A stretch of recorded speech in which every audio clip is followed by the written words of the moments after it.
পটল ভাজির একটা রেসিপি ভিডিও আমি আমার পেজে শেয়ার করার পর অনেকেই আমাকে পার্সোনালি মেসেজ করেছেন যে আপু পটল তো ভাজিটা তাও খেতে ভালো লাগে কিন্তু রান্না করলে একদমই খেতে ভালো লাগে না কেন? এই রান্না করে খাওয়ার মধ্যে কোনো মজা পাই না, কোনো টেস্ট পাই না।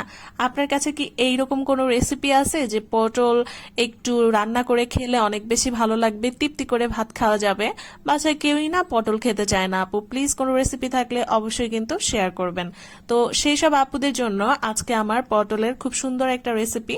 এই রেসিপিটা আমি মাছ দিয়ে করে থাকি, আর মূলত এই রেসিপিটা আমার আম্মুর হাতের রেসিপি। আমার আম্মু যখনই এই রেসিপিটা করতো আমরা তো পটল খেতে চাইতাম না, তখন কিন্তু এইভাবে রান্না করে দিলে আমরা কিন্তু মাছ সব ভাত চেটেপুটে খেয়ে নিতাম। দেখতেই পেলেন প্রথমে আমি 3টি পটল নিয়ে নিয়েছি, পটলগুলো ছিলে নিয়েছি, সাথে কিন্তু একটা আলুও ছিলে নিয়েছি।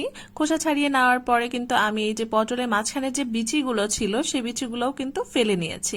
এরপরে কিন্তু এই যে আলুর সাইজটা ঠিক এই রকম করে কাটতে হবে, তাহলেই কিন্তু মজাটা পাওয়া যাবে। আসলে তরকারির যে টেস্টটা হবে সেটা অনেক ভালো লাগবে।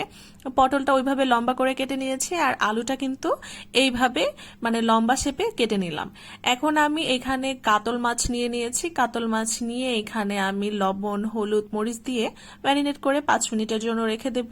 আর অপর পাশে কিন্তু আমি আলু আর পটল যে ছিল সেখানেও কিন্তু হলুদ আর লবণ মাখিয়ে রেখে দিলাম। এখন আমি মাছগুলোকে ভেজে নেব। আমি মাছগুলোকে একদম কড়া ভেজে নেব না, সামান্য হালকা একটু ভেজে নেব। তারপরে কিন্তু মাছগুলোকে আমি তুলে নেব। মাছগুলোকে কিন্তু আমি একদম হালকা করে ভেজে নিয়েছি, কড়া ভাজিনি। এখন মাছগুলোকে আমি এক এক করে তুলে নিলাম। সেই একই তেলের মধ্যে হচ্ছে আমি পটলগুলোকে ভেজে নেব। এই যে দেখতেই পাচ্ছেন পটলগুলোকেও আমি ভেজে নিয়েছি, হালকা করে ভেজে নিয়েছি। জাস্ট যদি পটলের অনেকের স্মেলটা ভালো লাগে না, দ্যাটস ওয়াই স্মেলটা চলে যাবে। আলুগুলোও কিন্তু সেম প্রসেসে আমি ভেজে নিলাম।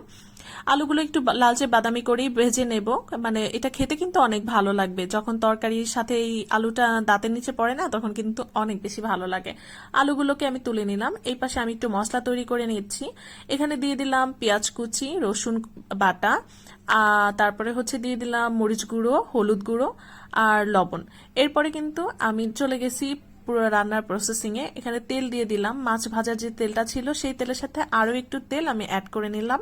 গরম হয়ে গেলে বানানো সেই মশলাটা আমি এখানে দিয়ে দিলাম। এখন আমি এই মশলাটাকে খুব ভালোভাবে কষিয়ে নিব যতক্ষণ না পর্যন্ত মশলা থেকে কাঁচা গন্ধটা চলে যায়। কাঁচা গন্ধটা চলে যাওয়ার পর মশলাটা কষানো হয়ে গেলে এখানে কিন্তু ভেজে রাখা যে সবজি ছিল আলু এবং পটল, সেটা কিন্তু এখন দিয়ে দিব। এখানে দিয়েও আমি কষিয়ে নেব আরো 5 থেকে 7 মিনিট। এই কষানোটা যত ভালো হবে খেতে কিন্তু ততটাই টেস্ট হবে। দেখতেই পাচ্ছেন কষাতে কষাতে কিন্তু অলরেডি তেল উপরে ভেসে চলে আসছে। এখন বোঝা যাবে যে পারফেক্ট হচ্ছে কষানো হয়ে গিয়েছে। আর এই পর্যায়ে হচ্ছে আমি কিন্তু গরম পানি অ্যাড করেছি। যে কোনো রান্নায় আমি আমার যে কোনো আগের ভিডিওতে হয়তো বলে থাকতে পারি, যে কোনো রান্নায় ঝোলের পানিতে অবশ্যই কিন্তু গরম পানিটা ব্যবহার করার চেষ্টা করবেন। এতে করে ঝোলটাও খেতে অনেক বেশি ভালো লাগবে এবং রান্নার যে প্রসেসিং কাজটা খুব তাড়াতাড়ি সহজেই হয়ে যাবে, সময়টা আর কি কম লাগে।